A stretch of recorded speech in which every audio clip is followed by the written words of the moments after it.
Alright, so the 2NC left off with the cat good debate. I'm going to finish that portion up, and then I'm going to go to econ, and the order on econ is going to be air power, macro industrial, and then jobs / DDev.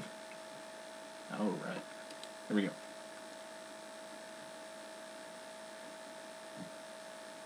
Cap is bad. A subpoint is cap is the root cause of terrorism, Slater and 6. Terrorism only exploited hopelessness around them are those that create the hopelessness in the first place. Oil monarchies. For all capitalist enterprises, the extractive industries are probably the most deserving of abuse heaped upon them over the years. Terrorists are the people that have lost hope. The root cause of terrorism, pathological inequalities and wealth. Terrorism will never end until caps are placed on inequality and the impact of extinction is sedimented for.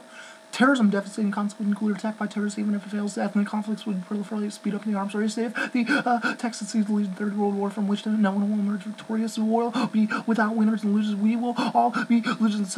B subpoint is capitalism operates as an economy. A value leads to the 0 point of the Holocaust. Dylan in 99.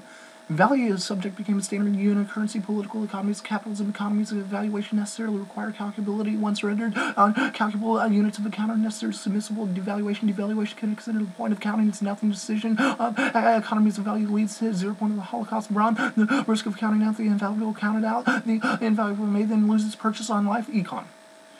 First is air power. West, your analysis is wrong. Air power still fails, as proven by the loss of 2 wars in Afghanistan and Iraq. World War II only worked because of the lack of air defense technology. Invention of the surface-to-air missile was devastating. Air power improves its failure along with the utilization of guerrilla fighting tactics in all wars. Macro-industrial. West says that there are a bunch of things that will cause extinction. If this is true, it means that extinction is inevitable, which means that you default to the value of life impacts of the K. It also means no risk of the solving extinction. At the very least, when on time frame, sustaining life in space isn't feasible to detect a century off, Linnaeus intent. Scientists began an experiment testing feasibility supporting human beings' closed environmental system. Goal of keeping people alive in a closed, self-contained environment, whisking through space may be beyond human capabilities for many centuries. Econ proper. First is the Miller evidence. We'll go for this one instead of the Russian econ scenario. This evidence is on fire because it identifies 93 economic declines in 22 separate countries, includes that not a single one of these even came close to causing a conflict. Means that econ decline doesn't cause war, never has caused war. He responds with some card that cites Hitler's warrant for econ decline causing war, but I'm pretty sure that fascism and the fact that Hitler was batshit insane was the real cause, along with him being disgraced by the American ass whooping that he suffered in World War I. Inevitability debate.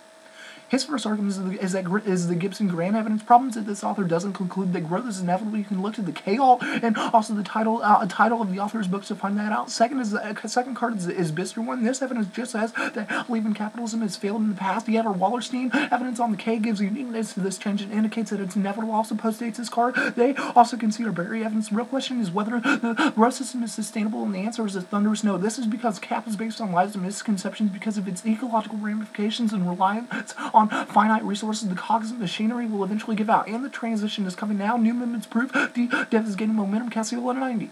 Their indication persistent environmental groups arise in new social movements in the workplace, democracy movement, increasing the autonomy of workers, dominance of existing post-industrial values, access to limitless industrialism are beginning to be understood by post-industrial republic, and further, our loose evidence in 1 and C indicates that if we allow transition now, would be able to devolve into regional polities rather easily, that they would be ecologically conscientious. And finally, is their loose card that has a few problems. First is that the evidence is too old. Second, the evidence only says a mindset shift wouldn't happen because there aren't any specific policies in place that would allow the transition. That one is answered by Wallerstein and Cassiola evidence above.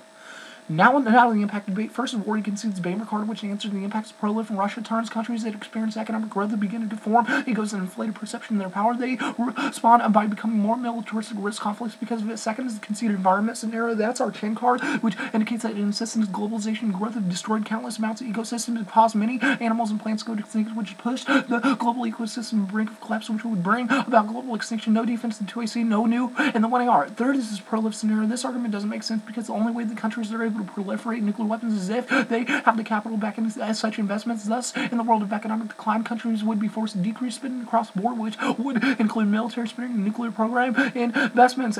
Fourth is the Russia scenario. He answers this for me in the 2AC, where he makes the argument that Russia isn't a threat, which means that even in the world of political instability, Russia wouldn't go to war with the U.S. And last is the space scenario. That's all answered above on the macro-industrial debate. No more answers needed. Go back to the prolife. First, no impact to prolife, no arms races, nuclear weapons make force comparisons irrelevant. While 75. New nuclear states will likely decrease their military spending on nuclear weapons after a dynamic arms race condition. Competition make it nearly impossible for any of the competing parties to achieve first-rate capability of no state can launch a disarmament attack with high confidence. Force comparisons or relevant strategic arm races are then pointless. And here's the Trump scenario: growth leads to structural violence that outweighs nuclear war. All with Jamal in '98.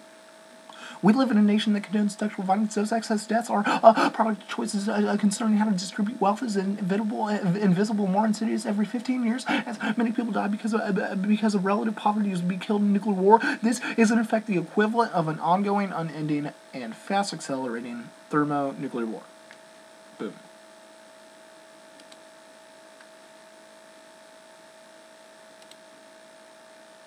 Yeah. Opponent.